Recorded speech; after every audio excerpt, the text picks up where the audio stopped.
Hi, I'm James Wedmore, and with 13 years online, I've built my business to over $9 million in sales per year. And this is the first non-business business podcast that shows you how to apply the principles of spirituality, energy, and mindset to create true and lasting success, all from the inside out. This is the Mind Your Business podcast. All right, we're here in the studio with manifestation babe Kathrin Zenkina. Stop looking at me like that. It's been like 2 or 3 years. It's been a while. It's a long been time. A while. You're back. I'm back. Finally, you invited me back on. What's new? I mean, not much. Just had a baby. Just had a baby? No big deal. No Who big cares? deal. How's that like? How's mom life?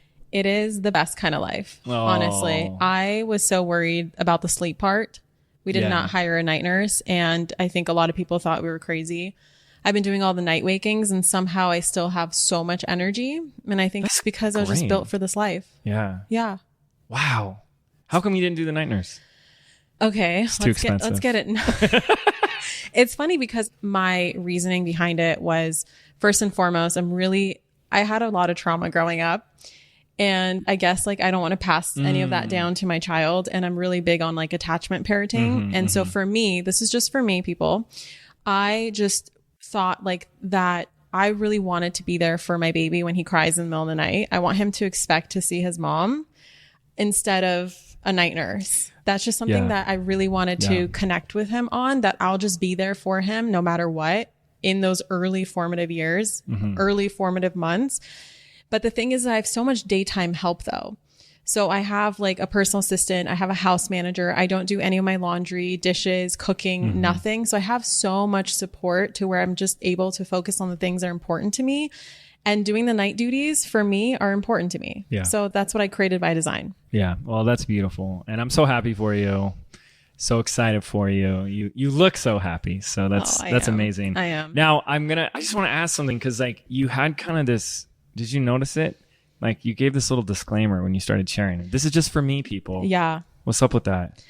Great question. I think that, lately in the last couple years, as my following has grown and as I've become more visible, unhappy people, they need to express their unhappiness at somebody. And I think that when you grow a following, you become a bigger target. And this is just something that I've personally worked through, where I'm starting to undo all of that. I actually give less disclaimers now than I used to, but it's just this fear that so many of us can agree upon, I think, where people just misconstrue things on the internet and they think that everything applies to them when, I could be sharing something that's personal to me, but they could look at me and be like, oh my God, Kathrin is saying that's true for everybody. That's so offensive. That's so insensitive. How dare she? Yeah. And so I guess I just developed this habit of reminding people hello, this is my opinion. It doesn't have to be your opinion. And in fact, I encourage people to follow people who they don't agree with.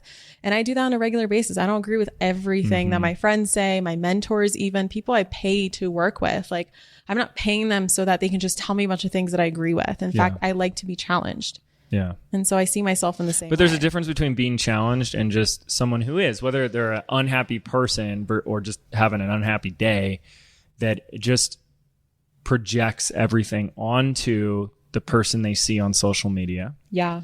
And then in some form of gratification says, let me try to hurt that person. There's a big difference between, because I love a great debate. I love a great deep conversation where we can have different viewpoints. You're a great devil's advocate person. And I do. And I said there might be things that you want to talk about today that I'll play devil's advocate on. But there's a big difference between that versus someone who just wants to spew hatred. And I've seen so much of that, especially the last couple of years. It's actually really sad that I want to do a message or a video. It's been on my mind the last few days. I'm it's so easy to do that. That it's actually sad that it's hard to go on social media and be intentional to just say something kind. Yeah. To 10 strangers strangers in that you follow them, but you don't know them. And I've actually started doing that myself, is when I'm on TikTok, research, of course. I don't use it for, it's just research. And I see content I make sure to go out of my way and say something nice about that person, because how long have we been doing this? And, someone says something kind, And that takes you so far, you know, and it's like when it is hard or when someone does try to say something nasty and you know, you're like, gosh, like what the heck? I'm just trying to like help people. And there's some people out there that need some help. And you're like, this is what you get. And then when someone says something kind, it's like, I think the person that says that has no idea the impact it could have on another human being. And I just got a card in the mail that like randomly came here. And it was like someone just sharing where they're at in their business journey since BBD. And it was like, oh, I love those cards. And it's like, that will just, you know, like carry me so far. Not that I need it to be carried, but it's like, you know, it's just like, it's the reminder and the reframe of why we do what we do. Yeah. And it's so sad that there's so many people that go, I don't like that you're up there and I'm down here or something. You know what I mean? It's like that kind of, not that you are, it's just you have a following, they don't. So I've got to take you, you know, and it's like, it's interesting because a lot of people have these opinions. I've seen this a lot where someone will leave a comment on like an influencer or someone with a large following and be like, you signed up for this because you are an influencer, you have a large following. But I don't think anybody, when they first start out, can really conceptualize that one day they'll have 100,000 followers, 200,000 followers, 300. They're just putting their shit out there. Yeah. And the thing is that person who, even if they have millions of followers, they're still that same person just putting stuff out there. Yeah. It's not like all of a sudden they just decided, like they attach this label of like, I'm an influencer now, so now I'm open to all of this bashing and bullying. It's like, no, this is the same person who was once on their grandma's couch or once in the basement starting their podcast with episode number one. Just like everybody else. Completely normal human. There is something in culture and society where we see people that are on the big screen, like a celebrity or an athlete, as someone different than everybody else. And then it's in a way they bracket you as that too. It's like everyone poops, you know, like everyone's just a normal human, you know. But however, to play devil's advocate, you asked me on your podcast, you know, when I went through a lot of challenging things, and you said, how did you go through that? And I go, well, the first thing I had to remind myself is I signed up for this. And so it's like, it doesn't mean it's okay. You know what I mean? It's like, it doesn't mean it's okay that someone just says nasty things. Yeah. It's like, but it did remind me and frame it. It's like, but this is what I signed up for. It's like, I don't have to do this. You know what I mean? But this is what I want to do. And then it's kind of like those beautiful moments in your life where you get to look at it. It's like, is this really what I want to do?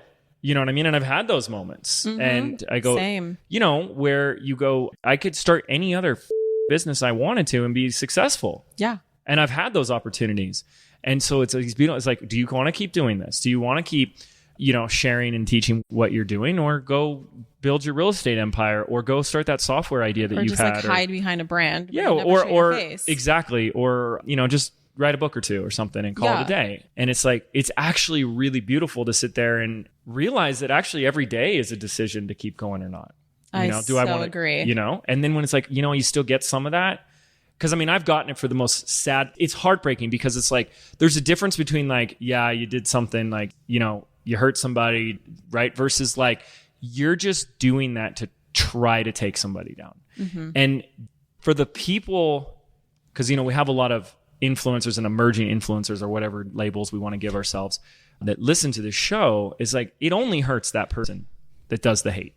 And like, that's the thing that people don't understand. Like, you still don't believe in karma. You still don't believe that the way the laws of the universe is that you're just doing that to yourself.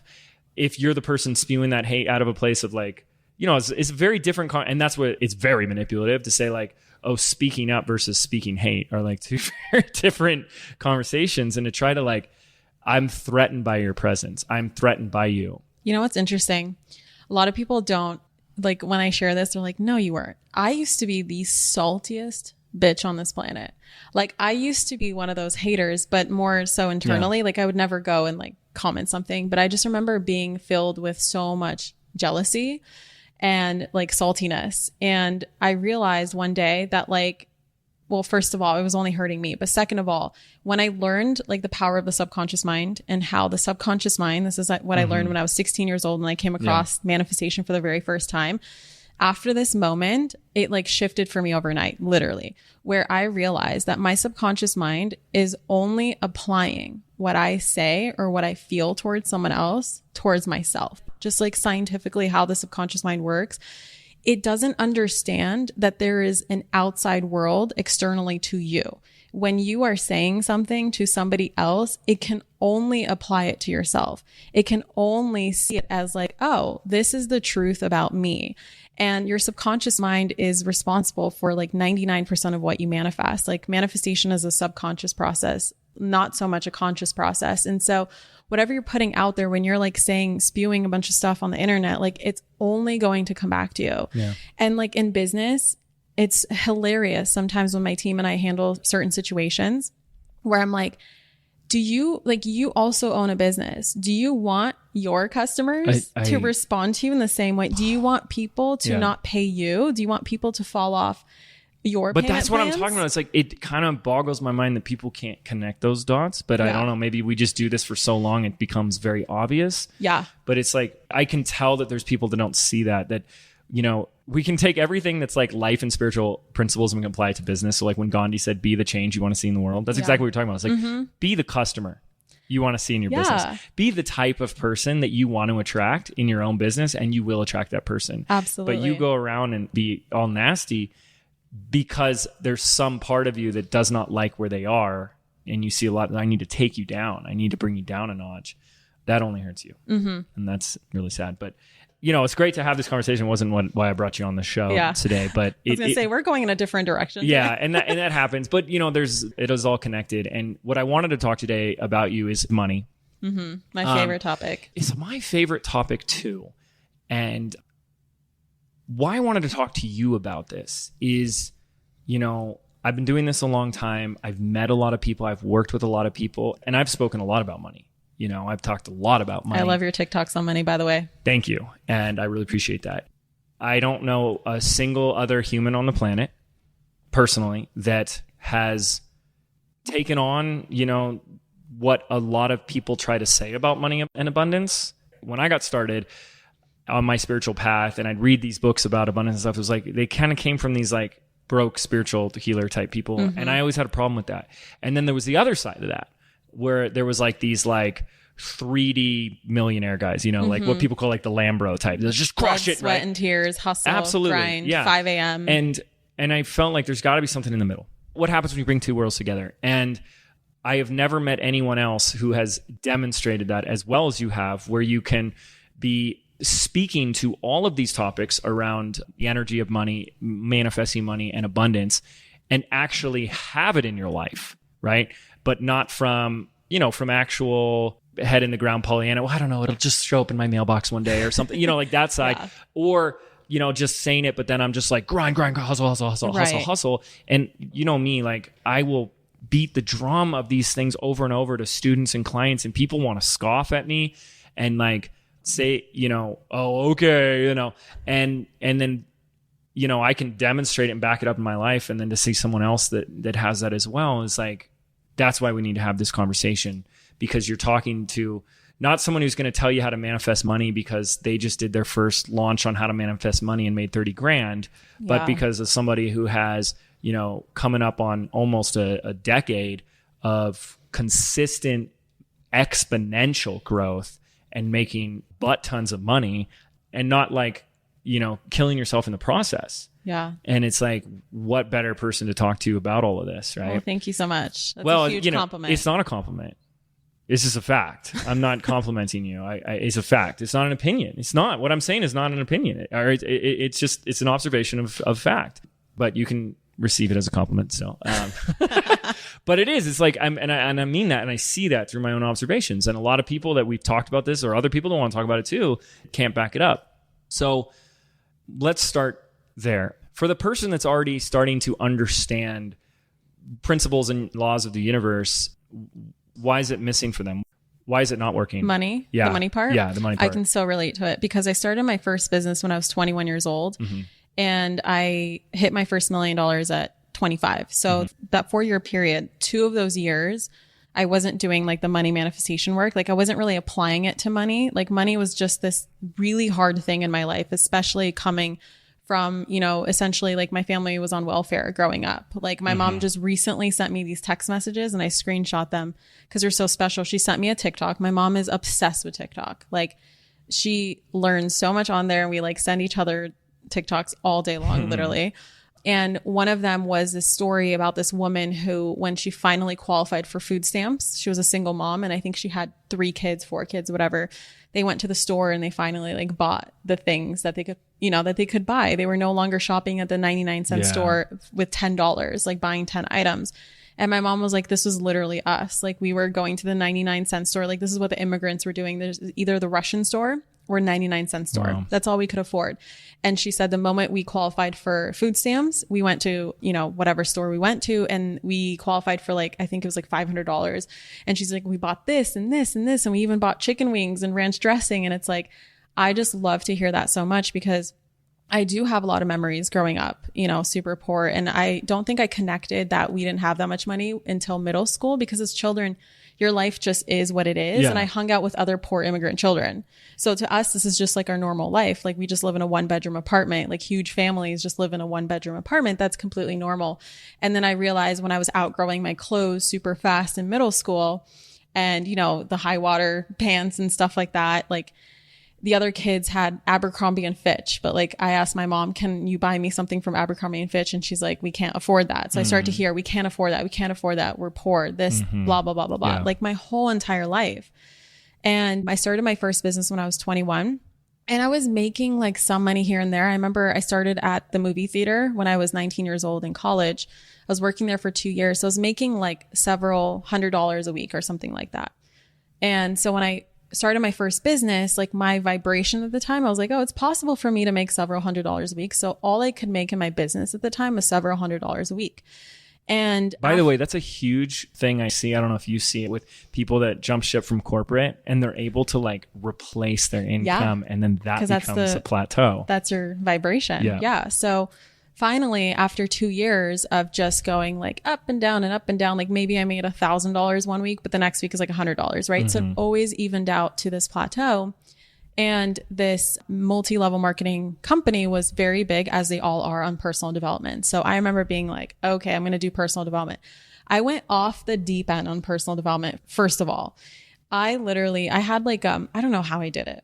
I used to work full-time at the movie theater, almost full-time, I would say. I think full-time qualifies as like 32 hours. I think I was working like 30 hours, but in a single weekend. Then I was going yes, I was working like 8 hours. You doing like double shifts from like matinee all the way till closing. Absolutely. Wow. And I was also driving I had a 3-hour commute, hour and a half there, hour and a half back to my university.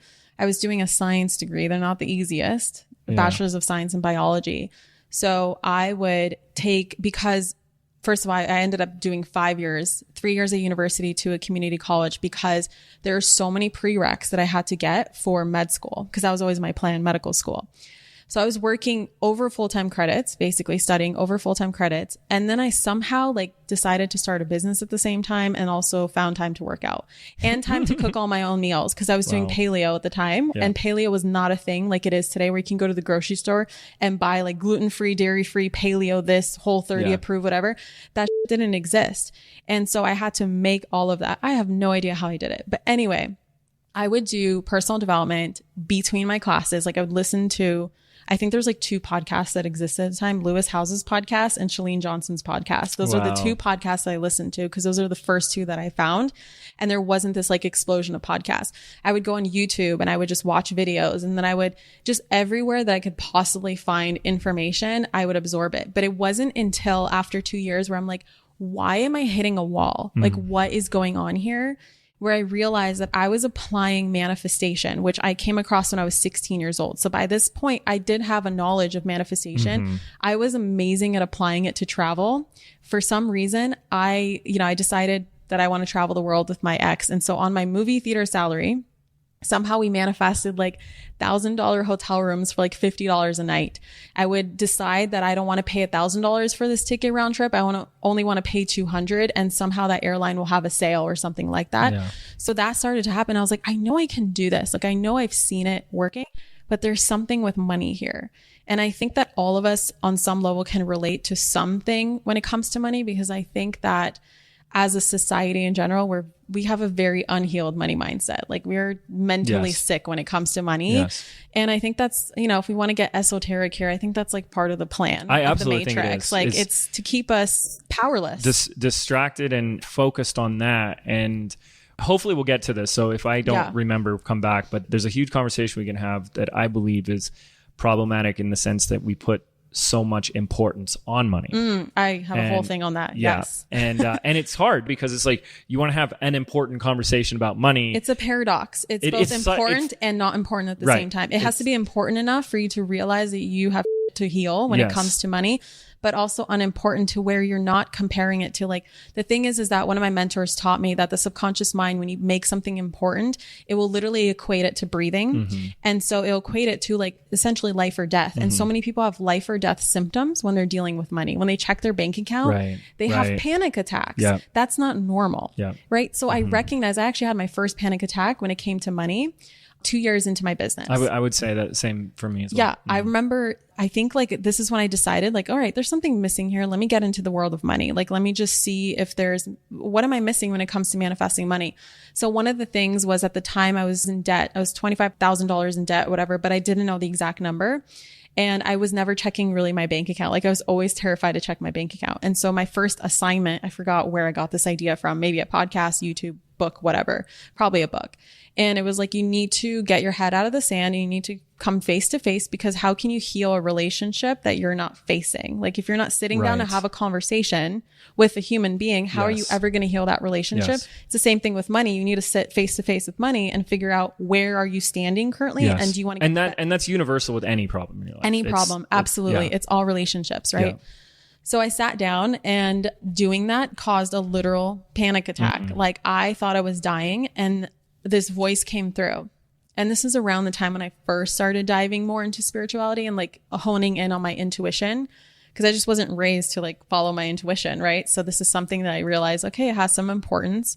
And so this voice just came through and said, you need to grab your journal and you need to drive to this certain location and you need to just journal it out. Like just start journaling.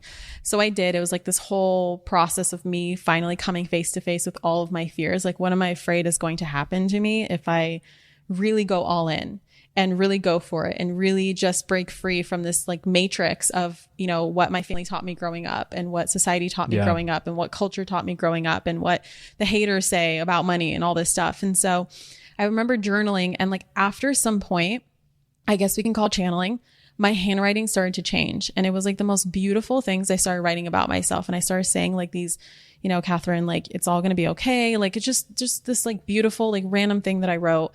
And I finally felt this like, okay, I can breathe again. Like I finally released all of my fears. I came face to face with my fears. So let's work on them.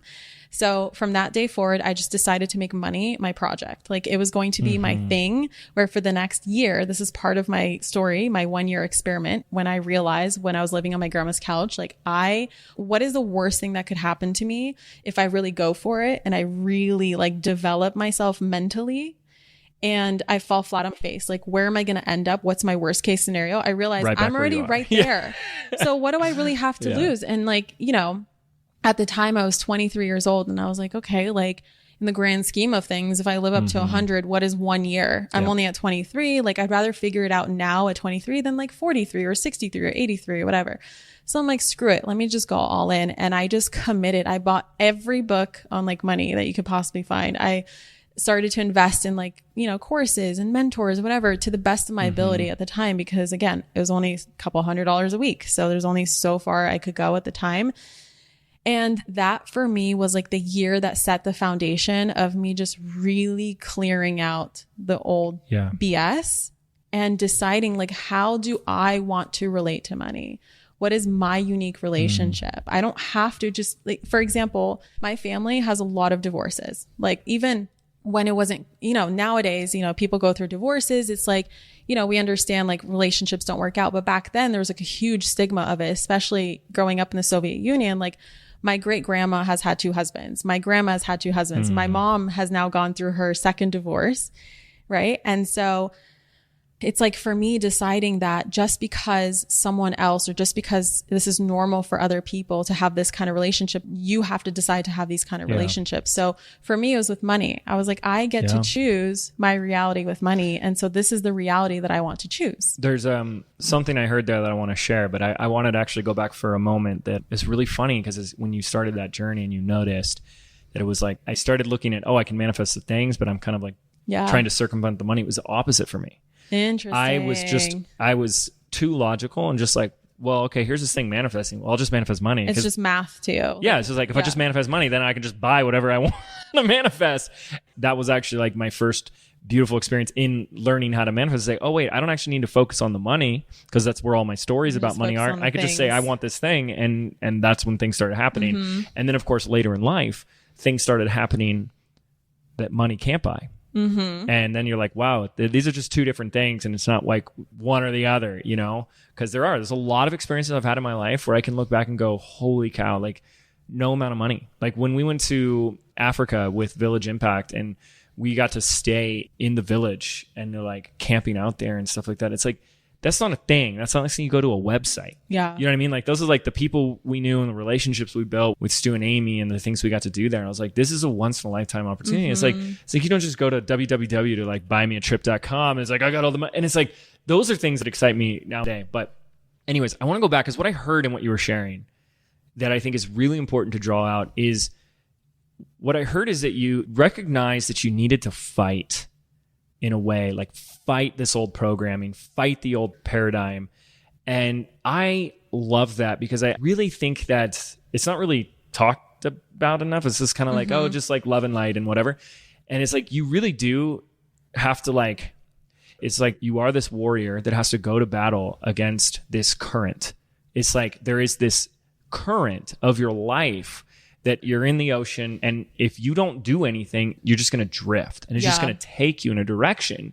And it's like, that's when going with the flow isn't always the best thing. Right. It's like going with whose flow, you know what I mean? Like the news fear, like flow, like your family's flow when you're just recognizing patterns, or your own flow. And it's like people that talk about, I transformed my life and they talk about this phase where they had to paddle against the current to be free from that programming or that drifting. Have you read Outwitting the Devil? Well, you've talked about it with me. You were the one that turned me on to the book. Love that book. You summarize. I mean, you're basically summarizing that. That book is, have I told you how I came across it?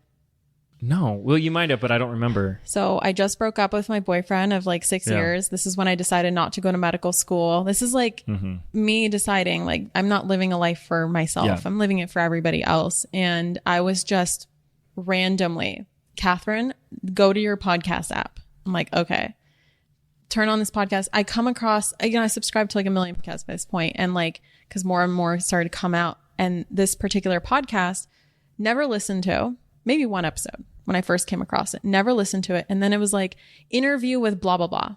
And I was like, I don't even care. I don't even know who this person is, but for some reason I need to listen to it. And within the first 2 minutes, they're like, have you read Outwitting the Devil? Wow. And the guy was like, oh my God, best book. Da, da, da, da. And I just went, I need to read that book. So I downloaded it on Audible, listened through it that whole weekend 3 times. It changed my life. Wow. It changed my life. And I have one of my team members listening to it currently. And she's like, oh my God, it applies to like right now, like with the recession and everything, like all this stuff that's happening. And I'm like, it's all the cycles of time. It relates. Like, I think when Napoleon Hill wrote it, it was like 1930s, right? But never published it. I know. And that's what's so crazy is that when they said like his wife was afraid of them publishing the book, so they waited until she died. And then it was 2009 when they published it. I mean, that book gives me... So it was right after the last recession and the housing crash. Exactly. Anyway. Wow. Drifting. It's interesting too, though, because like that book, I wish I would have read it sooner in my journey, but I read it. We can say that about everything. Yeah, of course. I wish. But I mean, like, I think it would have had as great of an impact as it did on you. Just an interesting little observation that did have a huge impact on me was Conversations with God. Oh, I love that book too. Isn't that interesting though? It's like, one is Napoleon Hill having a conversation with the devil, and then this is what Neil Donald Walsh, right? Having a conversation with God. Yeah. And it's like, those together, just like, it's the dialogue. Like the Carlos Castaneda books are a dialogue. Yeah, that's what makes them so powerful. Right. Because there is that voice in your head. There's that part of you that's like holding on to the old, and then that part of you that's like hungry for the new. And it's like it kind of plays out metaphorically with the characters. Yeah. So step one, if we're putting steps to this, is like you had to find, and I think a lot of people aren't even there yet. Maybe not listening here, but like being on TikTok, you see there's a whole other world of people that like broke people, social media etiquette. That's what I see on TikTok. Yeah. It's been like when you have a video blow up there and I'm like, whoa, there's a whole world of people that like haven't even read a personal development book. I know. Like people are saying the worst things about themselves. Like my luck would be that I would get robbed the first time, blah, blah, blah, blah, blah. And I'm like, why do you say those things about yourself? It's so eye-opening, isn't it? Yes. And it's really heartbreaking. And I don't think that's our audience here, but I think step one, if we have to go all the way back to the beginning, that's why like contrast creates clarity. There's this observation of a reality that you want to change. Mm-hmm. And seeing that maybe in others or whatever, you know, oh, I see it in social media, you know. Yeah. And that's the thing too, is like, I always love this whole thing of there's two types of people, right? There's like the person that when they see someone or something, they got the nice house, a nice car, they either are envious and jealous of that person, or they see that as proof it's possible for me too. And I've been both. So I can see both perspectives. Right. And just like you said earlier, it's like if you're envious, you're telling your own unconscious mind, I don't want that thing myself. Or it's not possible for me. Right. Yeah. Right. Because you're saying having the nice house or the car, other things is bad, and I don't want to be a bad person, and da da da da. So you're pushing it away. And it's like, can we not just like applaud and be excited for other people who are happy or accomplishing their dreams? Even if it's not what's going to make them happy, of course not. But, you know, we're here to live life. Like, so why not live it and experience it? And, you know, and so I guess from there, once you realize contrast creates clarity, there's this clarity, I want something different. There's this fighting of the paradigm, you know, this going against the stream or the flow of what is the default programming. And just go on TikTok and you can see the default programming in just the comment section. Yeah. That's proof right there that it exists. Yeah, because I told you right before this episode, we have a video. It's the most views we've ever gotten on a TikTok video. And so it's like you get a whole nother different group of people. And I'm just like, and the video's about money. The video is about how you can cut any line. If you just pay for the person in the front of the line, you pay for whatever they're waiting for in line and you get your thing. And that happened to me. I was in line at a concert. It was a Mumford & Sons concert. And me and Stu McLaren wanted a t-shirt to commemorate the event. And he's like, dude, this line. And he goes up to someone. He goes, how long have you guys been waiting? He's like, about 2 hours. And I go, watch this. And I went right up to the front, about 3 people back. And I pulled out cash and I said, today's your lucky day because I want to buy your shirts. What? No. I was like, yeah. And I handed them the money. I wouldn't let go, right? Or I wouldn't put it away. I just, until they grabbed the money. And I said, can you get 2 mediums of this one and that one right there as well when you're up there? No problem. They gave us the change back and everything. Like, that made my day. We waited 5 minutes. Everyone else is waiting 2 and 2.5 hours. Now I shared this on TikTok and you can see all the money stuff bubbling up to the surface for people. It's just really interesting. Yeah. But, you know, there's something to be said about when you value your time more than money, or when you see money as it is a replenishable, abundant resource that makes big problems minor inconveniences. Oh my God, I love the convenience of money. Yeah. Like my favorite thing to spend money on nowadays is convenience. Yeah. Like, how do I make things simpler, faster, more effective? Yeah. How can or I more do fun less? Or whatever, yeah. right? Yeah. Yeah. So where do you want to go? You want to talk more about like how you kind of like, in a way, I like to use that here. I don't think it's commonly used as like fought the programming, fought against that conditioned paradigm of we don't have the money, we're broke, money doesn't come easy. Because I had to do that too. I mean, and I was told, I went to a reader once and they said, wow, your dad and your grandfather's coming through and they want you to know that you've broken the cultural paradigm of like a money, poverty consciousness. No, it was actually just my grandfather that actually came through. So I think it was like my grandfather and great grandfather or something like that. But I remember it was 2 people that came through, she said. Yeah. And she said, you've broken this vow of poverty. Not vow of poverty. No. It was a conditioning. Yeah. That hit the lineage. Yeah. Oh, generational. Generational. Yeah. Thank you. That was the word I was looking for as I stumbled through it. You've broken this generational poverty that, you know, because my grandfather was an immigrant and went and lived and really suffered through the Great Depression. And that's when my dad was raised. He was born in the 30s. And so he grew up in all of that. And that's, you could talk to my sister, like he put that all on us. And I would say it's the same thing that you're talking about. Is like, there was just that stubbornness to say, no, there's something, this isn't right. Like there's something, it can be different. Yeah. You know? Yeah. But it was like such a current against you. Like, I don't know how else to explain that to people, but I think you did a really great job. It's like you're fighting against it until you break free. I think what clicked for me one day was, and this is like later on, but you can apply it in the same way. I'm pretty sure I had the same download, where one time I was worrying about like taxes, like living in California, and oh my God, taxes and things like that. And I was just stressing. I didn't even know. I don't think at that point, like I even knew how much I owed in taxes yet or anything like that. I just started stressing out for no reason, because I think we're just programmed to stress about certain things when it comes to money, not realizing like, well, someone out there is paying their taxes, so why not you? Like someone out there isn't struggling, why not you? And I just remember looking out my window and seeing just how we can see like the Sedona mountains over here, the mountain ranges and hills and all that good stuff, the rocks, the red rocks. I just remember looking at these huge mansions in the hills, the, you know, Hollywood Hills, the Holmby Hills, Bel Air, like that was my view. And being like, I mean, someone has to live in those houses. Why not me? Yeah. Someone has to drive that car. Why not me? Like someone has to. Someone has to have the $1 billion investment account. Yeah, why not me? Right. And I guess I just realized like both exist. The wealthy people exist, right? Yeah. And the money's out there. The money is out there. Yeah. So why do I automatically have to go in this pile on the left when I can choose? There's, you know, let's just say there's two piles, broke people, rich people, right? Let's simplify it. Why do I have to choose this pile? Why can I go in this pile? Like, why can I go this direction? And just realizing that it worked for someone else, so I can make it work for me. And I think that's what made me realize, like, is everybody happy here? I mean, yeah, you can say that they're happy in various aspects of their life, but I'm talking about the people that want money and resent it or repress it or don't admit that they want it or whatever. Like, they're not generally not happy people. Why do I have to be in this mix? Like, why can't I choose something differently? And I think that just being aware that something different is possible is what started to open me up. And as soon as you just put a little crack into something where you just have this tiny little idea, your subconscious starts to amplify it. And so I think that's what guided me to find the mentors who resembled the kind of life that I wanted to live, who perhaps started where I started from, who weren't just born wealthy. Because I think we have this assumption that people are just born wealthy or they're just passed down money. Because every time I post something online talking about my successes, or even like when I'll post like something that Brennan would buy me, even though we share the exact same bank account, right? But he'll like go to Dior. Like he bought me my push present and he bought some bags from Dior. People automatically assume I have a sugar daddy. People automatically assume we have rich parents. Yeah. Why is that? You know, like so whoever started in that family lineage, like someone had to start from ground zero. Yeah.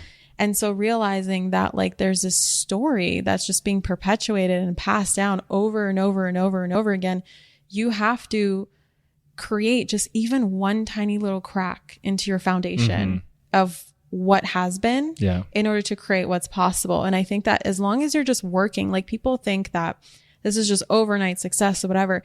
For me, it was just putting one little crack into my old foundation till it fell apart. And I've been in this place where it literally fell apart, where I was on my grandma's couch, like, okay, what do I do now? I literally let go of all uncertainty and I'm starting from ground zero. And what do I do? And I'm not going to medical school. And oh my God, my business. Blah.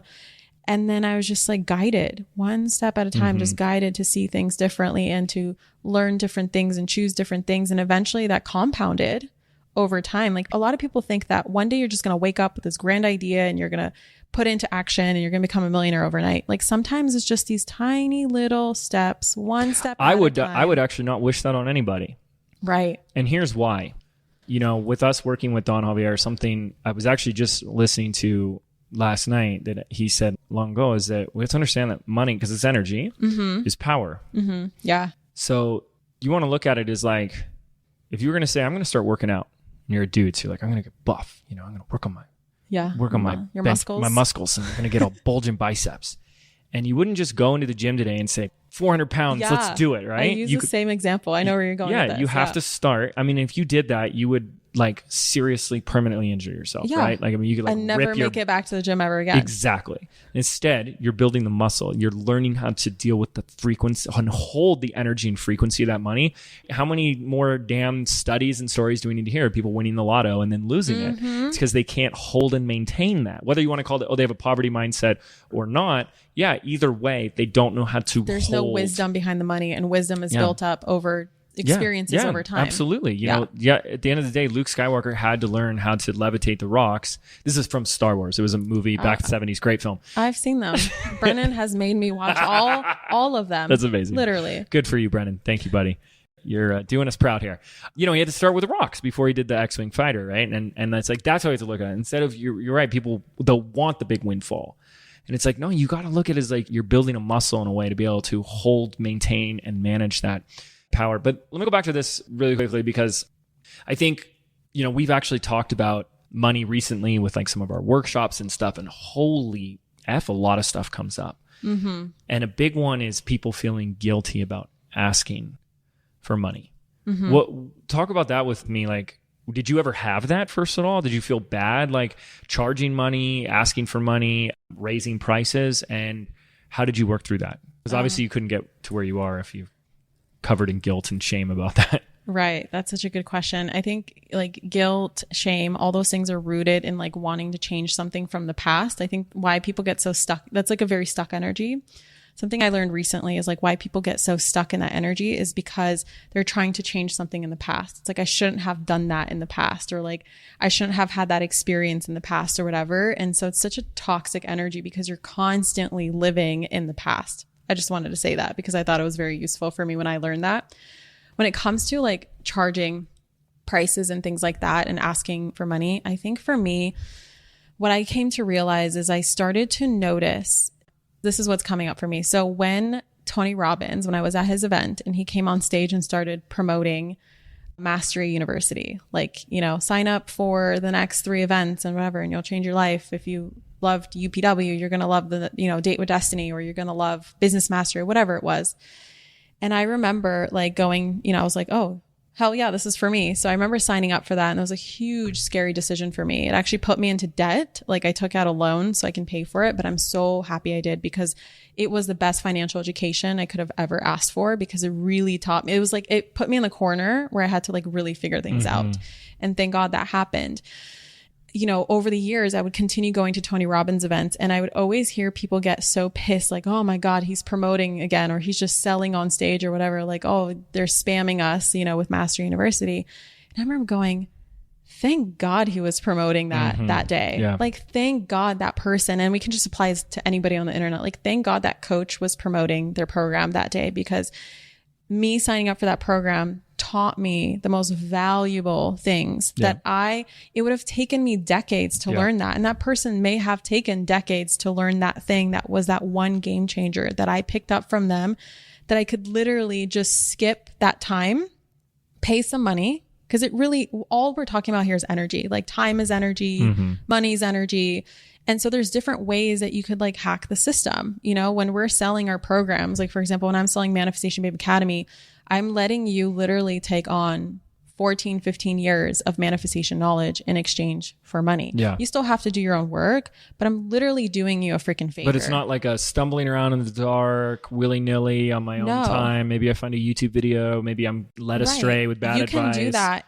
You can pay for it with your time, or you can pay for it with money. And I just realized that there's people who are literally asking for the shortcuts. Yeah. So who am I to deny them that shortcut? Right.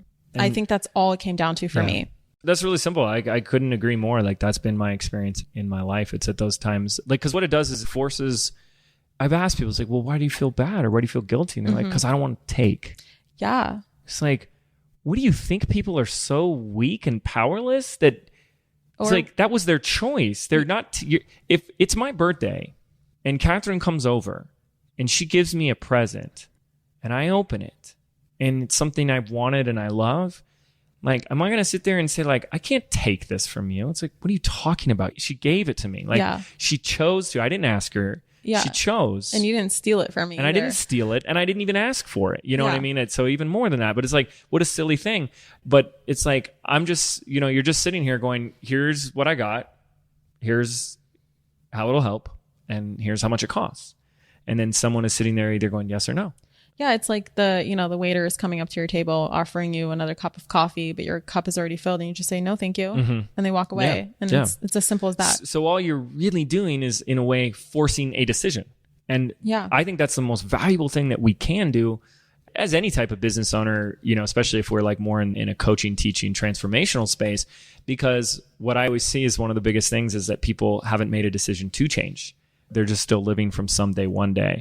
And I'd rather, sit there and say, you know what, I'm saying, no, this isn't the year to do that, or isn't the time to do that, than to just sit there and say, I don't know, maybe think so. I don't know. And just like live on the fence of their life and never really doing anything. So I really resonate with that, because it's been where the greatest growth has happened for me in my business is when I said yes to those big decisions. And I think, going back to what we said of making money so important. I think in those instances, we're making the money aspect so important that we're forgetting about what it truly is about. Right. Like which is more important than the money. Sales is truly about. We're just, you give me some energy, I give you energy back. That's all it comes down to. Yeah. And, I think before this, we started recording, we started talking about how there's like this paradox of like making money important enough for you to sit down with it and have a relationship with it, and realizing that there needs to be changes in order for you to start manifesting the kind of money that you want, but at the same time, not making it so important that it's life or death.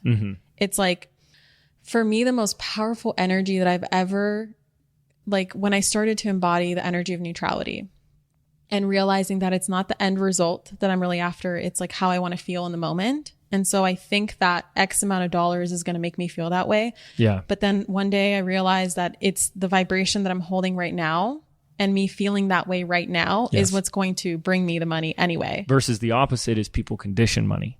People condition money. I will feel that way when. Yeah. And then you get there and you don't feel that way, and it just throws you in for a loop. And then you'll feel even worse. Yeah. And that's what caused. And you'll blame money. Like, oh, screw money. Right? That's where that love-hate relationship develops from. I remember my grandma giving me money. This is kind of like my example of winning the lottery. Back when I had a horrible money mindset, my grandma would give me money on my birthday. So every birthday would come around and she'd give me a lump sum of money, and I would have panic over, am I going to save it? Am I going to spend it? Oh, what if it runs out? Oh my God, I only have like $500. I can pay for this. I can pay for that. And I just like created this whole thing with money. Wow. And I realized that I have this love-hate relationship where I want it all the time. And as soon as I have it, I hate it because I feel that way. I feel panicked when I have it. And then you like resent it for you feeling the way that you do. Yeah. And that's why I would go through these long stretches of like, okay, there's no other lump sums. And all of a sudden there's lump sum. And it's like, I repel it. And so of course nothing is changing financially. Right now I'm in a launch, and I was working through something with my coach where she was like, what if you just didn't even set goals or number? Like, what if you didn't even look at the numbers for this launch? Let's just try it for one launch. Don't even look at the numbers. Like, really ask yourself, what is it that you want? What is your intention for this launch? And I realized my intention for this launch was just to have fun.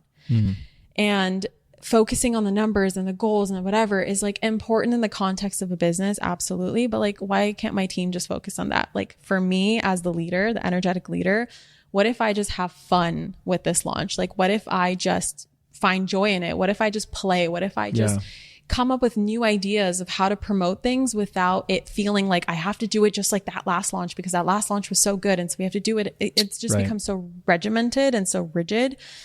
And so far, like I realized that why I want the money or why I want all these students for my launch in the first place is so I can feel that energy after the launch, right? Oh my gosh, you know, our business is going to hit these goals. I'm going to have all these students. I'm going to feel like this level of importance. I'm going to feel like I can finally have fun. It's time to travel. I'm going to feel joy because I'm changing people's lives. And I'm like, why can't I do that in the middle of it? Right. And so that's really the energy I'm playing with right now. And I'm telling you, I haven't thought about my numbers. I haven't even thought about my launch, and I just know it's going to do well. You know, I love this, but I also got to play devil's advocate because I get concerned that someone's going to hear this and be like, give themselves like permission and validation to just be an ostrich and bury their head in the sand. And, you know, what I heard in that is because you have a team and you know, which I couldn't agree with more, is that your number one priority and responsibility in the launch is how you manage yourself and the frequency and everything that you come in with as you present to your people, and to hold that and maintain that. that you can choose that. But, I want people listening, like, that doesn't mean that we just don't look at the numbers. And then because I didn't look at the numbers, don't be surprised if everything didn't just go your way.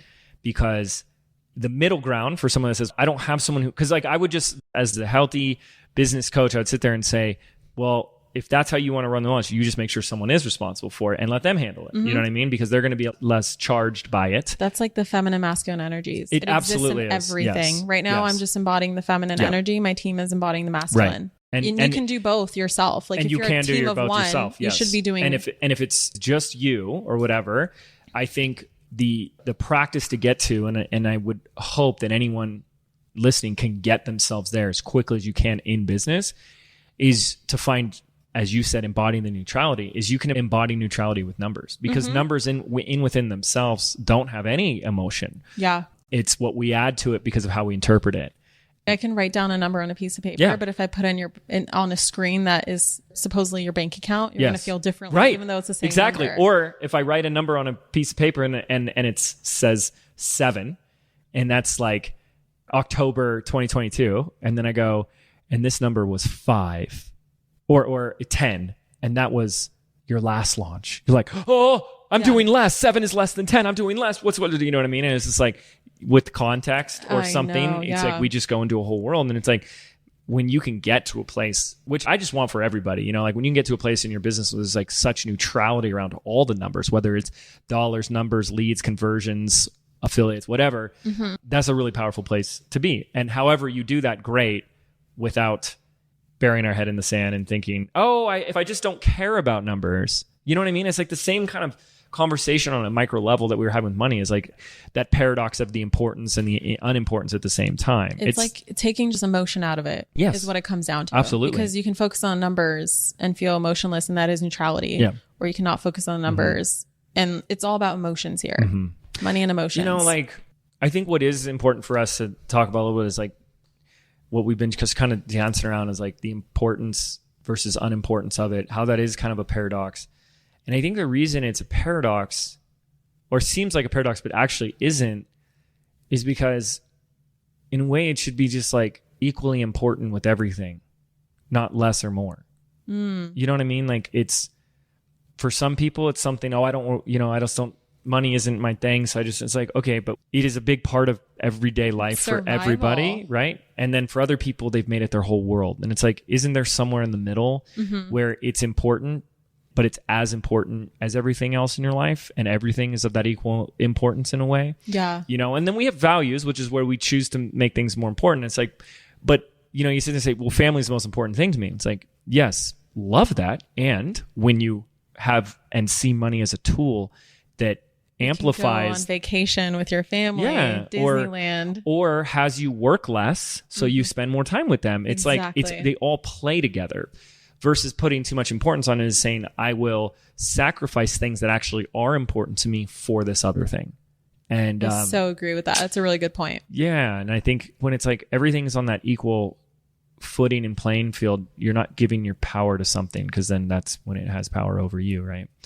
How do you look at money today? Like, where are we today with it for you? Like, if I said money is blank, like what are how do you start to fill in that blank? It's funny. I was about to ask you the exact same question. I was like, James is going to take a pause and I'm going to ask him that same question. So I want you to answer it too.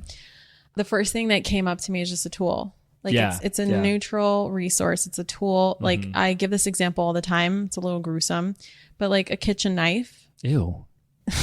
Well, wait, hold on a second. That's not the gruesome part. Okay. Let's look at a kitchen knife. It's like I can take that knife and I can chop some food and make a homemade meal for my family. I use a hammer, and everybody. Yeah. Well, I was going to get to that as my second example. Right. The hammer can build a house or destroy it. Yes. Right. Yeah, we can go there. Yeah. But like, let's get a little more interesting. Like, I can cook a meal, or I can take that knife and stab someone and kill them. Yeah. Right. Is it the knife's fault what happens to it? No, because the knife's job is just to cut. It's just there. It's a tool to cut. Money is just there. Yes. And it's like, there's so much money circulating around us at any given time. It's like a lot more in the last couple of years. Yeah, apparently inflation. Brennan's favorite word, inflation. it's like, why can't we just choose to direct that flow towards us? Right. And use it as a tool for good, to create, Speaking of the, the matrix and how this is all done on purpose, isn't it interesting how we are giving so much opportunity for the bad people to have more money because we're labeling as like, this is a thing that only bad people have. Yeah. And we are rejecting, like, I think the healers. We've collapsed them. Yeah. The healers need the most amount of money because they can create the most amount of healing in the world. The givers, the changers, the trailblazers, the people who like can do such amazing things with money. Like we are disempowering them from manifesting money by attaching so much meaning that this is a bad thing, right? Imagine we only said that knives are just bad things. And it's like, no one will ever figure out like, oh, I can chop vegetables with this knife. Like I can use this tool, like the hammer, I can build a house.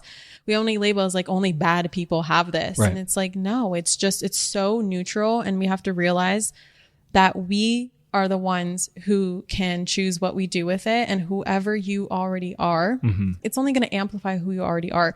I want to say actually, like ever since I started making a ton of money, I feel like I've only become, I mean, you could argue like, Kathrin, you've always been that way, but I almost want to say like, it's made me a better person because it's given me like the freedom and the nervous system regulation to be able to think about higher level things where I'm not focused so much on just survival. Yeah. I'm focused on like, how can I make the world a better place? Like, how can I retire my mom? Right. How can I? But that is the same thing as it's an application. You're a good person in your heart. Right. And it's allowed that to come to fruition more. Yeah. I think it just made me realize just how giving I am because I'm always thinking about, oh my God, like I can buy this for this person. It's hard to give when you don't have anything to give. Exactly. Yeah. Just plain and simple. Yeah. What about you? Money is? Okay. So I want to add on to that because if you would have asked me first, I would have said the same thing. Yeah. But I want to look at it a little differently because I see it as an energy that has a vector or a flow. So I really loved that word in physics, vector. It's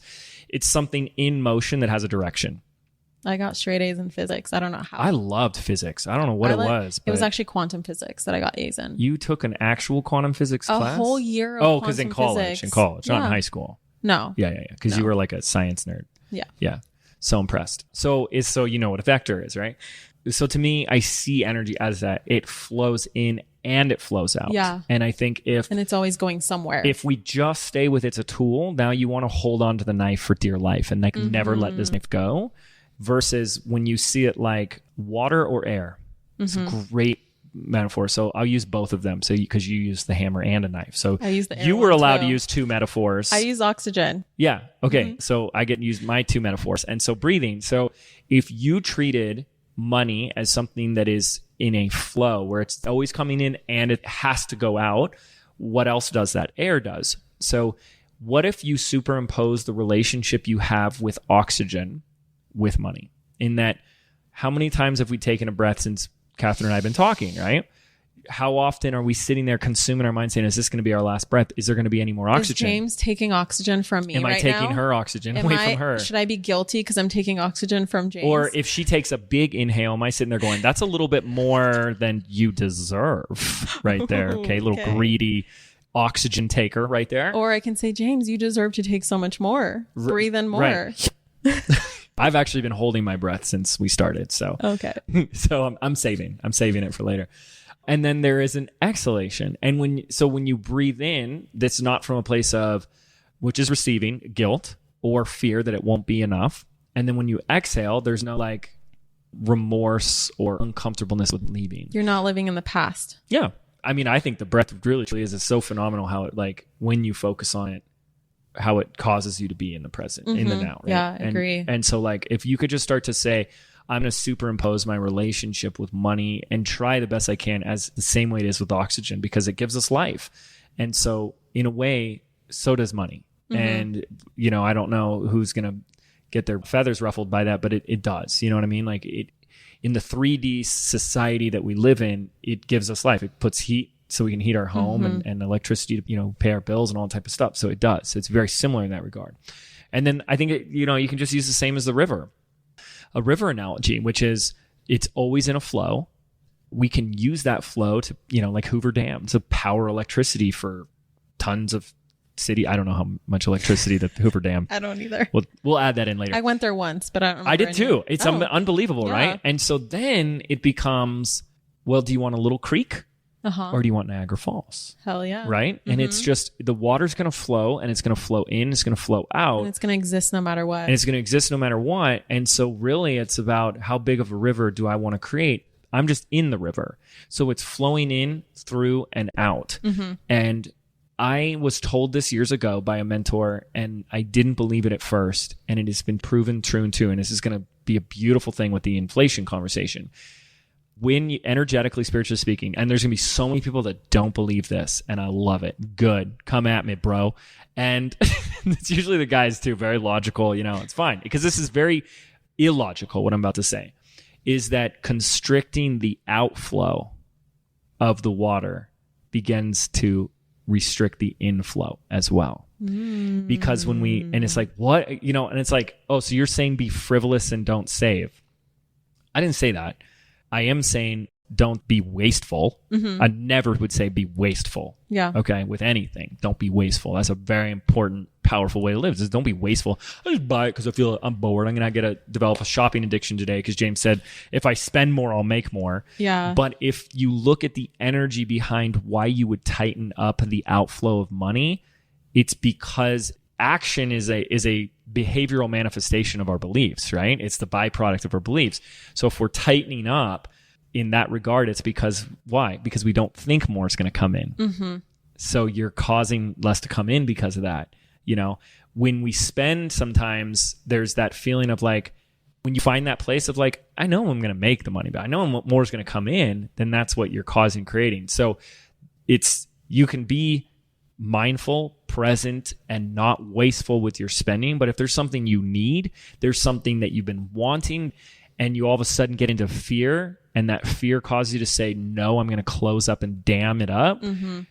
Already know that you're damming it up on both sides. Yeah. So that would be how I see money today. That's such a good point, because it's not about saying yes to everything just for the sake of saying yes. It's always checking in, like, where is my energy coming from? Yeah. Is this something that I want, or is this something that like someone else has and they're wealthy, and so I think I need that in order to be wealthy or that'll show be up a as whole, wealthy? That'll be like a whole I need nother the lesson handbag that this person has. I heard this years ago too, and it's so true. People that have money don't care about it nearly as much as the people that don't have money. It's so true. Yes, because, people who are stressing about how are they going to pay their bills and how many hours do I need to work this week in order to meet this amount of money, and they're so focused on money. And the people who just have everything taken care of for them because of they have money, that's what I meant. Like, I'm able to think about higher level stuff. Like, I'm not thinking about money anymore. I'm thinking about what experiences can we have? And that's where you've placed your value. You've said what's more important is my quality of life, my peace of mind, the experiences I have, and the people I have those experiences with.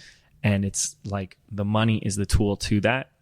It is the access to the destination. It isn't the destination. Yeah. And when you change that, and it isn't, I'll be happy when, blah, blah, blah, blah. It's be happy now and be in that frequency of money. Money will just continue to amplify that in your life. Was there a moment for you where you realized like, oh, this stuff is working? This like money manifestation thing is working. Like, at what point? Because I know that you've been in business for a long time.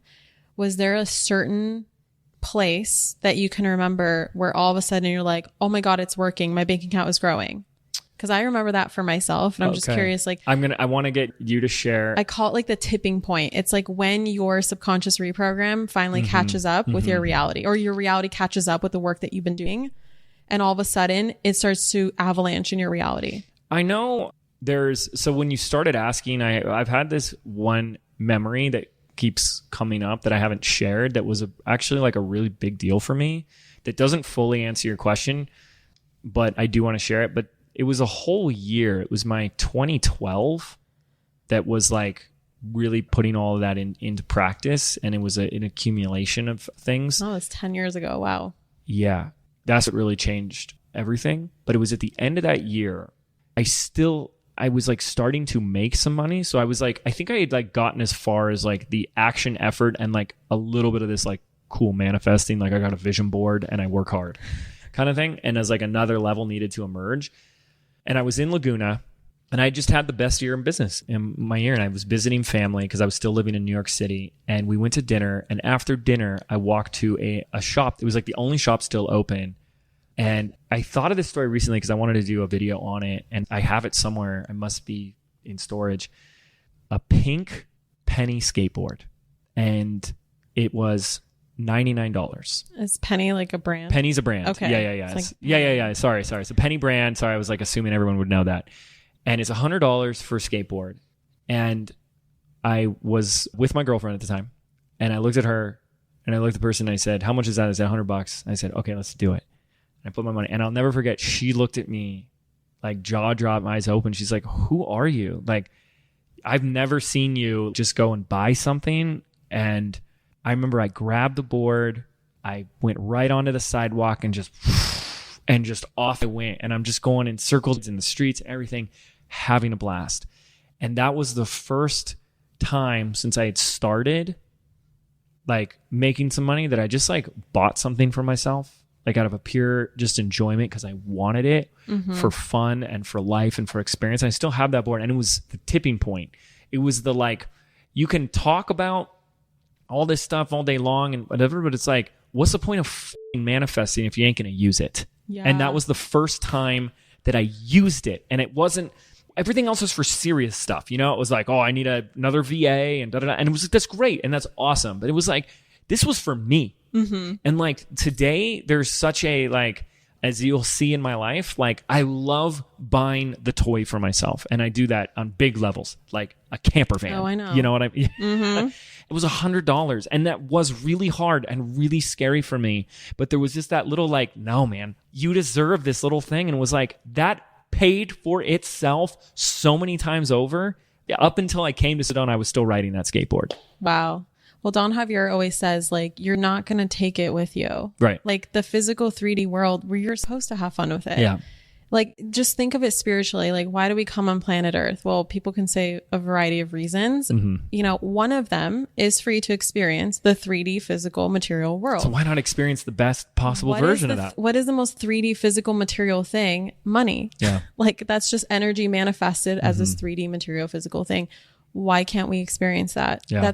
I think that's part of our dharma, honestly, is like for us to feel what it means to be a physical human being and just have an adventure here and just play around. And like you said, like if I just dumped $10 million into your bank account, but I locked it and so you can never use it.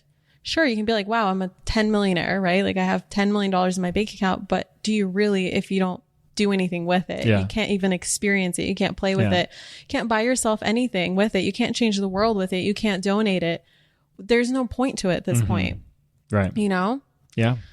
And again, I think as the other side too is like we've both been smart. So like I think I always like to be mindful that there's always going to be a skeptic. There's always going to be the yeah buts. I see a lot of that on TikTok. It's like people's brains are wired to say, let me see how I can poke a hole in this just because it's important to me to be right, make someone and then wrong. I believe it. Yeah. And it's not to say too that you're also using money as a tool to invest and be smart. And I know you and Brennan have done an unbelievable job with that. And that's something I've been very smart in. It's like, I'm not going to spend $1,500 a month on a lease for a Tesla today because of how I go, because I don't want a Tesla. And it's like, oh, I can just get a $500 a month Jeep. And then it's like, I got another $1,000 a month that I can do that to go towards a mortgage to a property or another investment, you know? And it's like, Brennan, I call that wealthy now versus wealthy later. It's like making decisions. Is this going to make me feel wealthy now and experience wealth now? Or is this going to make me experience wealth later? And there's no right or wrong answer. It's just the balance. Yes. Yeah. It's like, you know what? Screw it. Like our trip to Africa that we had, Rwanda and Kenya, with all those experiences. Do you know how much that trip cost us? $50,000. $100,000. Wow. Yeah. Because we pack so much freaking luggage because that's just our style. We're overpackers. Okay. And but you're doing first class, but also we had to get our own planes, our own bush planes, because our luggage was the amount of luggage that everybody could bring. So you maxed the weight limit. We had to get our own planes. Yeah. So anyway, where was I going with that? You said something right before. Why did I bring Well, you're talking about the balance of wealth now, wealth later. Okay. And it was $100,000. Yeah. In that moment, we're like, we want to get pregnant. We're not going to bring a baby for a while on an African safari. So it's now or never. And Orion can't come until he's 14 years old to the gorilla experience. Like, I'm not waiting 14 years or 5 years until, you know, I feel comfortable bringing him on an African safari. We're going to do this right now. Like, before I get pregnant, let's just go balls to the wall, hardcore. Right. So we did that. But in other areas of our life, we're like, yeah, we can buy a $10 million house, but also at the same time, like, why don't we invest in other places? Like, why don't we just rent for another year or 2 years and put that $10 million somewhere else, like an investment account, so it can just grow behind the scenes. And then later on in life, we can buy our dream home because we made so much more money from those investments, where that $10 million house is like buying nothing. It's like, it's like moving into an apartment for $2,000 a month. That's the kind of feeling that I want. There's no right or wrong here. I just think that very few people ask themselves, like, what is in alignment for me right now? And I think too many people look to other people and what is my friend doing right now? And what is this person on Instagram spending their money on? And they're looking to them for their direction of what they want to do with their money. They're like, this person bought a Prada handbag, and so I'm going to buy a Prada handbag. When if you ask that person, is that truly in alignment with what you want? Like, maybe you could have saved that $1,500 or $2,000 or whatever, invested in like a program or invested in a coach that would help you grow your business, so that that $1,500 handbag or whatever it is like almost freaking nothing. But sometimes, like, let's say that you just hit a certain number in your business, or it's your birthday. Yeah, cool. Let's have that wealthy now experience. Like, there's no right or wrong. And don't let here. anyone judge you for the opposite. I was saying, oh, you're going to spend your money on that. Or like back in the day, you know, my friends would be like, Kathrin, do you want to go here? Let's go there. Let's go do this. And I would always say, like, that's not in alignment with my goals right now.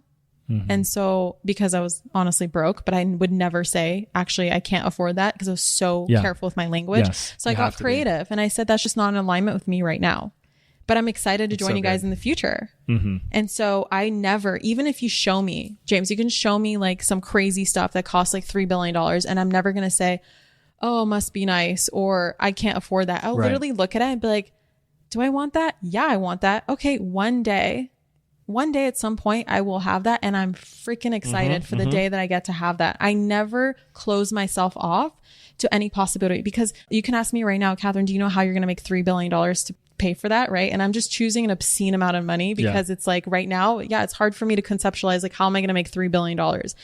But I don't ever want to close myself off to that.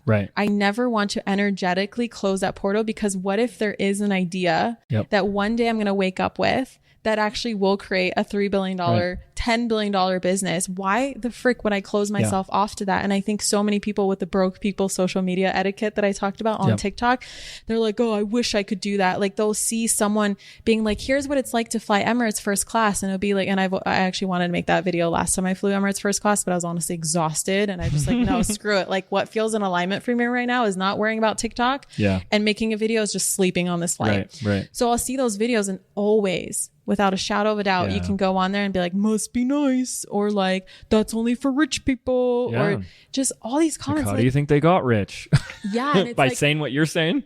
Or they'll say like, oh, they must have, you know, took advantage of people to get that first. It's like, no, but those people don't realize that they're closing themselves off. Big time. Even if it's something as simple as, how do they know that maybe perhaps tomorrow their boss would have been in a great mood, would have come to them to their desk and be like, you know what?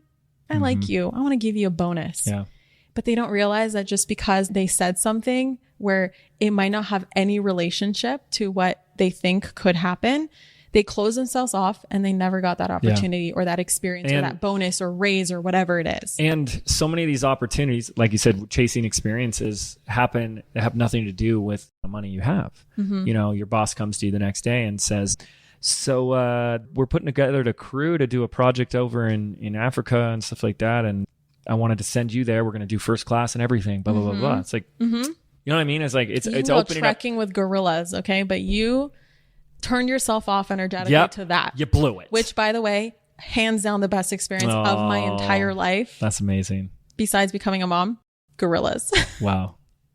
That's awesome. Yeah. Okay, I didn't forget. What was this pivotal moment experience? Oh yeah. So, okay. So it's 2016. This is like the year I decide 2016. I decide to go all in. So I start Manifestation Babe in 2016. In 2016. Wow. And that's when I started this like 1 year experiment of, I'm going to go all in on this. Okay.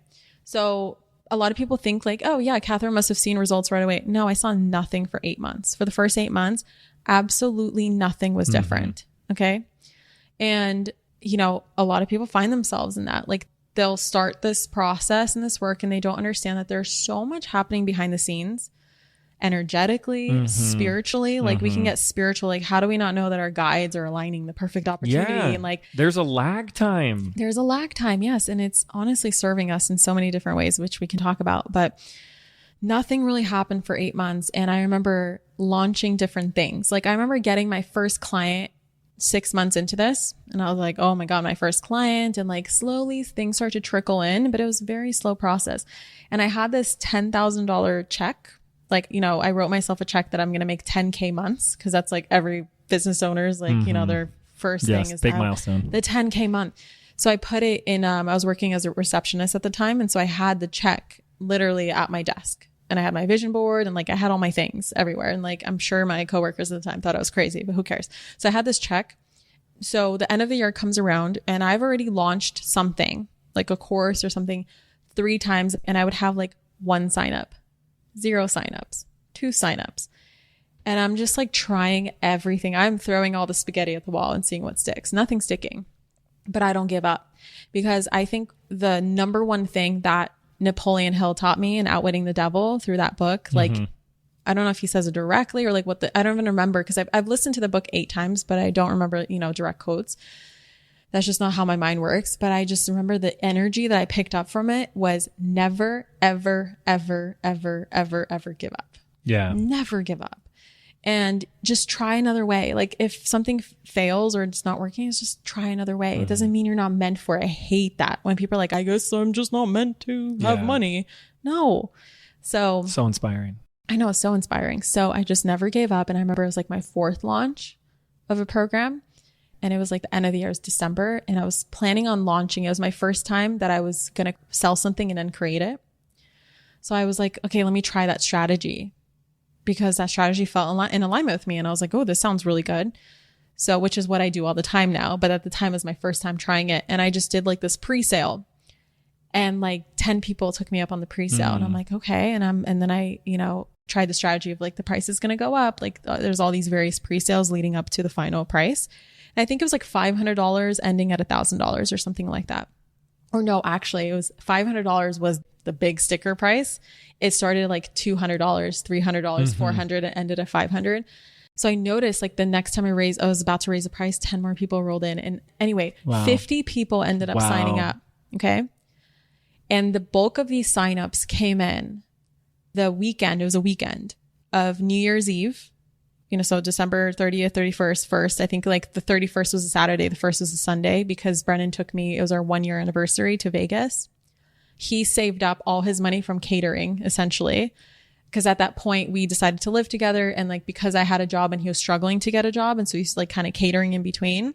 We decided that I would just take care of the bills until he would get a job and then we'll figure things out. And so I basically supported us.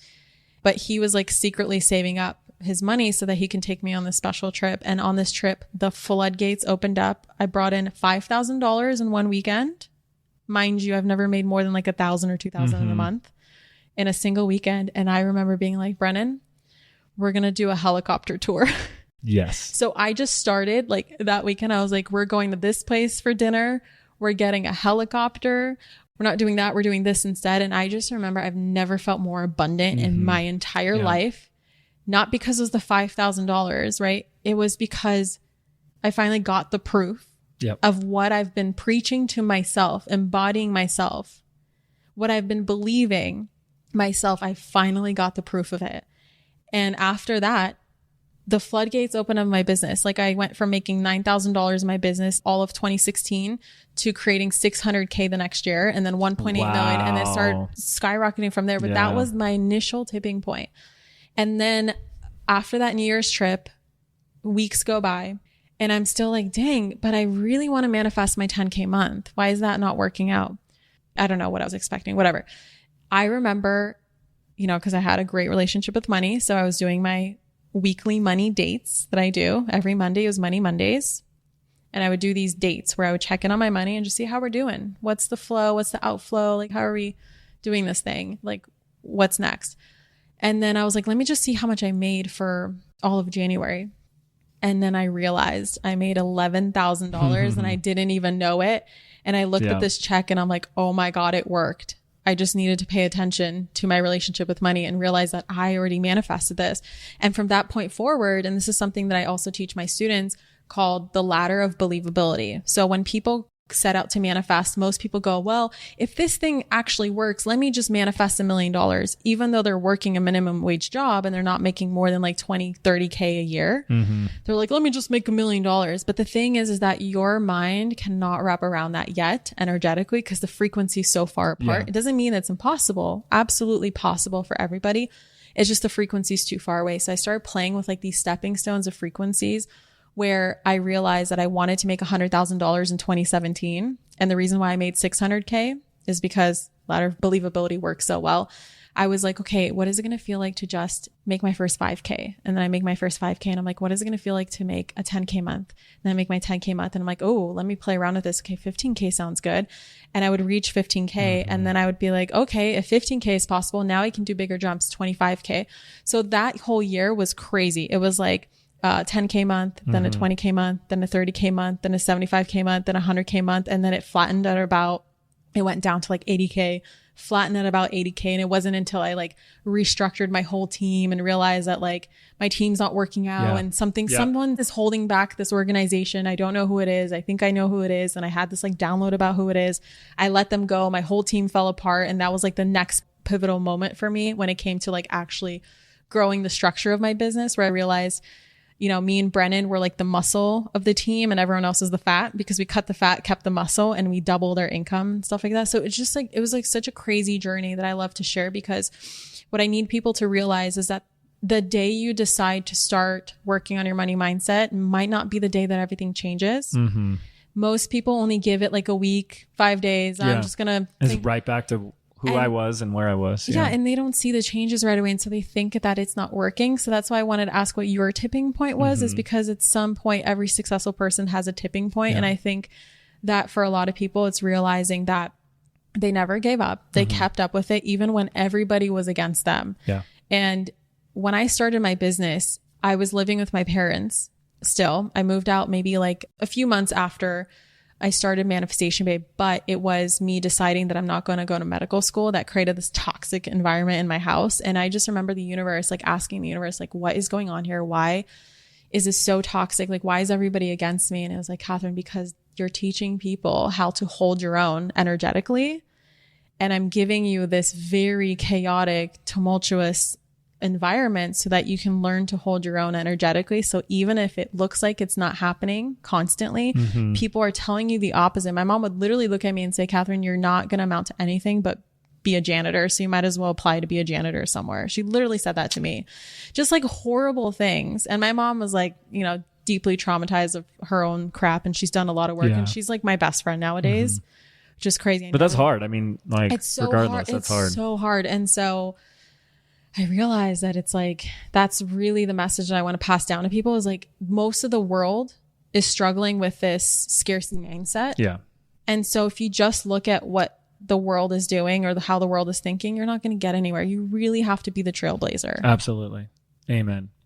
Yeah. I think I've had by the way, you said something else. This has to be a whole different episode and a big topic, but like, and it's not everyone's ready for this one yet, but like, when you start looking at things in terms of frequency and energy, the frequency of your team and the people on it end up affecting levels of revenue.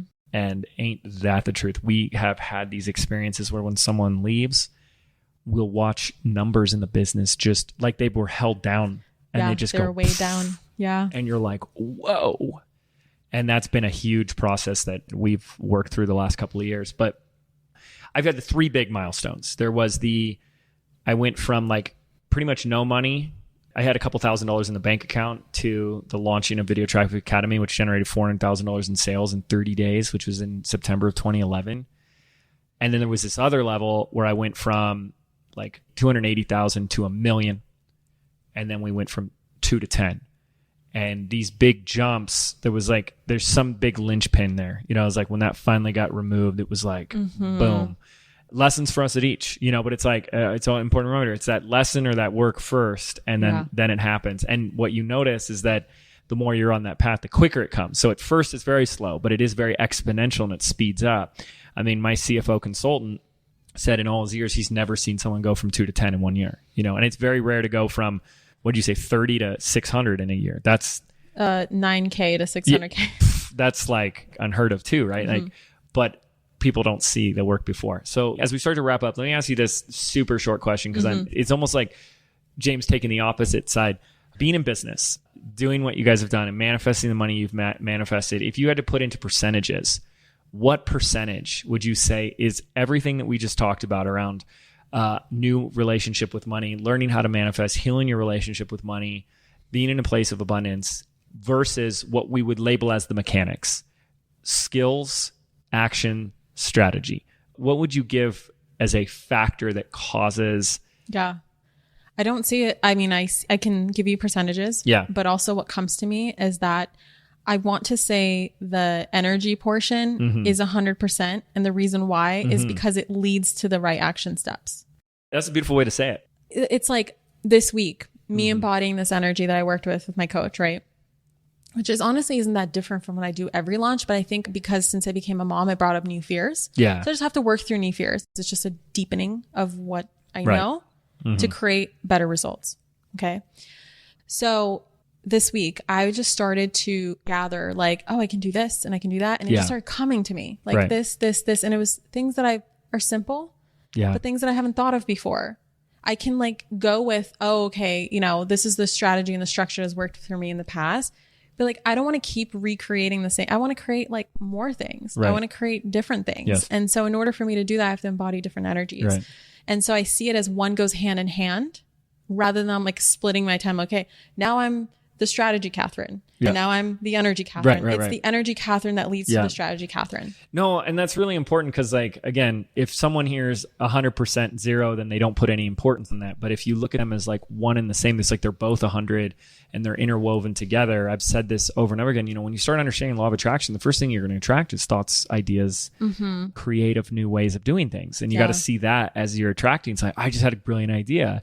It's like, yeah, you attracted that. You were in a receptive mode to receive a different way of looking at things. That's wonderful.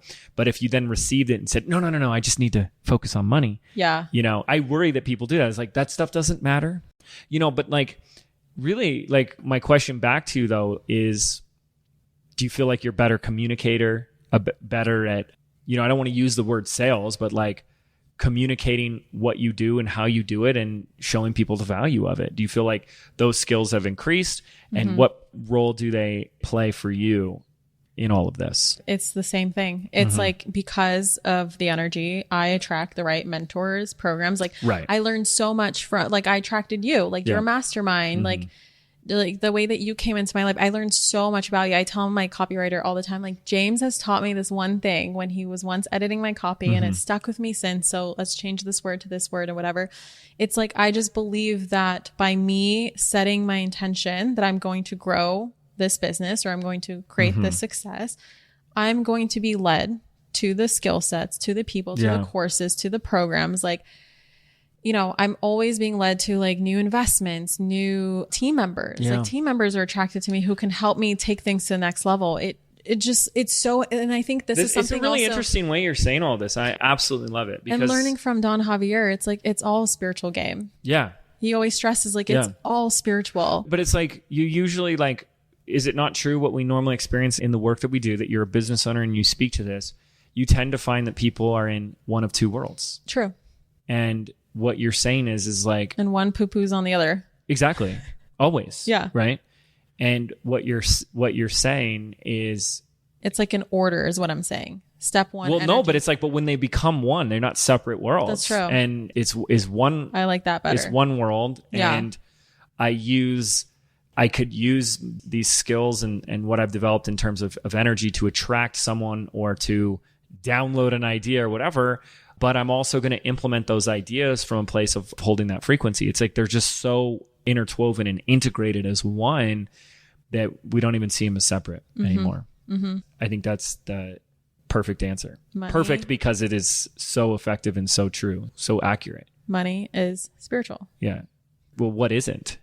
You know what I mean? It's like everything's falling under. It's like the fish in the bowl trying to say something that isn't within there. You know what I mean? It's like it's all within that same container anyways. Yeah. What's water? Yeah, exactly. What's I'm water? swimming in it. Right. But I that's don't know all I I'm know. swimming in it. It's Yeah. like, but this thing in front of me must be something that exists outside of the bowl or something. You know, it's like, that's all I know. It's contained within the bowl.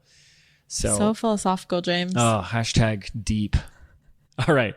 Any final words? Thanks again so much for coming on. And I got to say this before we wrap anymore. Like I said this to you a couple of years ago in a hotel in Las Vegas, Nevada. And oh my God, I remember that conversation. Yeah. And getting to know you and like what your upbringing is, like what you've gone through and what you've experienced. I said it then, but I've never said it publicly. Like I've never met somebody who has experienced so much of like life's challenges, like really some really tough things. And not that it's a competition or anything. Okay. Because I know there's people who have experienced way worse, but to have also thrived in so many ways at such a young age and to live your life where you can get a real sense that you don't carry that with you. Even the way you talk about, like, yeah, my mom said some things and you're like, now my mom's my best friend. It's like the capacity for you to forgive another human being, like that is tremendous and speaks volumes to you, because any one of us, and can be validated and justified, could be in a very different place where there's a lot of guilt or resentment or anger or fear, and be like, that's a very appropriate response.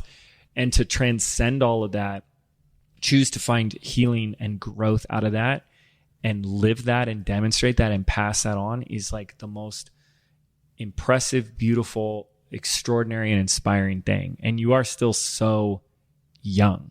You know what I mean? It's not like it took you 40 years. 30 tomorrow. Wait, what? Tomorrow's my birthday. Tomorrow? Did we know that? Tomorrow's your birthday? Yeah. Oh, well, I have a gift for you, but we'll wait until the podcast is over. Oh my gosh. Happy birthday. Thank you. Wow. I can't believe you're hanging out with me right before your birthday. Actually, in Russian culture, it's a superstition. You never wish a person happy birthday before their actual birthday. So just say that to me tomorrow. Yeah. Good thing I'm not in Russian culture, but yes. I just want to say, I'm so grateful for our friendship. And I'll never forget, you guys, this is just a fun little tidbit. I remember the day our friendship began. I remember. At your mastermind. Yep. And you pulled me aside. No. I'm telling the story. Okay. The very first but I'm right. weekend of your 7-figure mastermind, which, by the way, another fun story. Well, a few weeks before, I don't know what timeline this was, but I just remember one day being like, I'm sick of these 40, 50 people masterminds. I just want to be in like a tiny little group.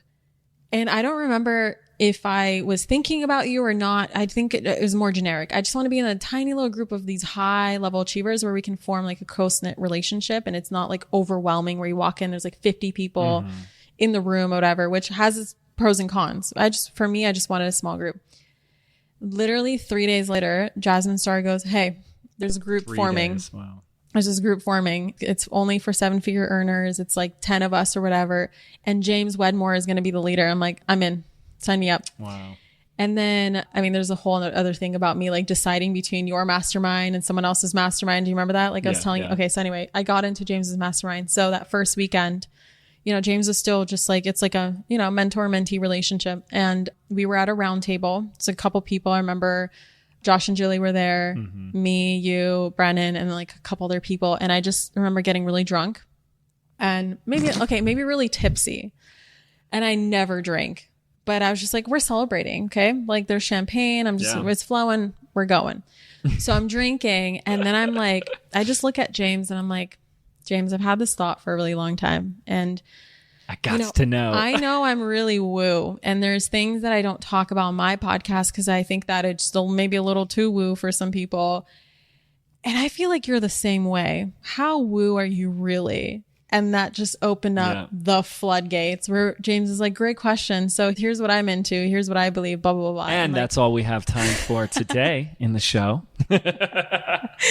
And since then, it's just like, it's been crazy. Yeah. Like it's been so much fun. And because I think I might have, that's probably when I was like, well, yeah, and I work with this shaman guy. You did. And you kept talking about him and you were like, you know, I can introduce you if you want. And I just kept waiting for you to introduce me. And then one day I was like, James, can you introduce me? And you responded, I've been waiting for this text. And I'm like, you have? Oh, okay. Yeah. All right. And my life has never been the same since. Yeah. Pretty incredible. That's so awesome. Yeah.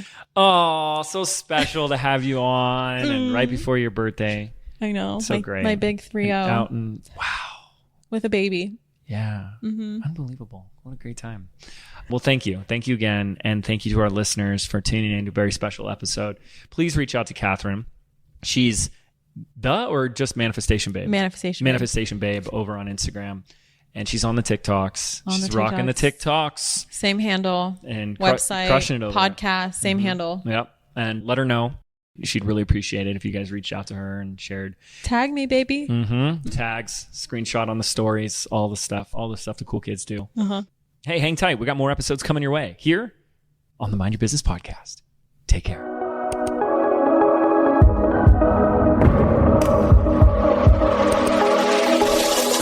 Did you know 8 out of 10 businesses fail within their very first 18 months? I believe being an entrepreneur means unlearning everything that we've been taught our entire lives about what it really means to be successful, which is why I've created a brand new audio program entitled Activate. I want to show you how to think, act, and behave like the successful entrepreneur that you were meant to be, so you can step into the vision that you have for your life and your business. And the best part is, this program is yours absolutely free. To register right now, simply visit www.jameswedmore.com/activate, and we can get started right now.